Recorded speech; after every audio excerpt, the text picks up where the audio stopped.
Well, ladies and gentlemen, we are only 2 weeks away from Crash Bandicoot 4. It's about time, and I have a lot of catching up to do. It has been a long time, and a lot has been revealed since the last time I made a video about Crash 4. So, let's just not waste any time and jump right on into it. So, the first thing that was revealed was a new trailer showing off some new gameplay and everything, but we also got to see the reveal of Uka Uka, as well as Entropy, who both look absolutely fantastic, especially Entropy. I really like his design a lot. And I also love like the sinister smile he gives here, which really leads me to believe that he's going to be the main villain of this game, which would make a lot of sense. You know, it's about time and he's the master of time. And that would be really cool. So I'm totally down for that. We got to see some more gameplay, some more levels, and we also got to see some skins that are completely cosmetic and microtransaction free. You unlock them by earning gems. Thank God. But the big thing to come out of this trailer was the reveal of a fully playable Dingodile. And I am so happy because Dingodile is one of my favorite Crash characters. And I cannot wait to play as him in this game. It's going to be absolutely fantastic. Oh, it's going to be great. And then lastly, they revealed inverted mode, which is essentially a mirror mode, but each world has its own unique, not render, but like theme, overlay, I guess it would be the word that I'm looking for. Whether it's like underwater or like you splash paint everywhere, or it has like an old-timey movie feel, or it's literally just looks like a bunch of Instagram filters over your Crash game, and it's really cool, and I really like it a lot. And it's gonna be interesting to play through these. It's gonna give a whole new perspective on the levels. So the next thing that was revealed is something that made me incredibly happy, and that is the reveal of not only is Tawna Bandicoot back with a brand new design, but she is our last playable character, and I cannot wait to play as her. Her gameplay looks absolutely amazing. Like she can wall jump, she has like a hook shot, and oh my gosh, she looks so much fun, and also just her design is incredible. Also, in the cutscene with her, I noticed, I was listening to Coco's voice, and I noticed it sounded different. It didn't sound like Debbie Derryberry, and that's because it's not. She is not voicing Coco in this game. I don't know who is, but whoever is doing a very good job. I like her portrayal of Coco a lot. It's very accurate to her adorable design. I really like it, and it's cool. Debbie Derryberry, however, is voicing Coco in the mobile game. So I don't know why she's not voicing her in this game, but whatever. The new person is doing a great job. I like it a lot. And Tawna looks so much fun, and I'm really excited to play as her.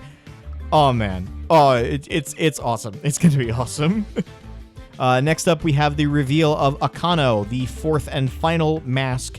And his ability is apparently like dealing with dark matter, from what I remember hearing, where he basically just grants Crash and Coco like an infinite spin that can break metal boxes and like hover midair slightly, and like kind of like Spyro's glide or like the tornado spin in previous Crash games, but like amped to 11. You can like reflect projectiles with it. It looks really, really neat. Also, the level that this is taking place in is beautiful, like easily the best looking level I have seen so far for this game. This is absolutely gorgeous. And also the music in this level, I was listening and I listened closely, and it sounds like they played a little bit of the Temple Ruins theme from Crash 1, which I really like that they're like bringing back old Crash motifs in this soundtrack. Like in the Cortex level, we got to hear like a little bit of his theme song, and in one of the pirate levels, we got to hear the Insanity Beach theme, and here we got to hear a little bit of the Temple Ruins theme. So I really like the use of like previous Crash motifs in the soundtrack of this game. I think it's really, really cool, and I love it.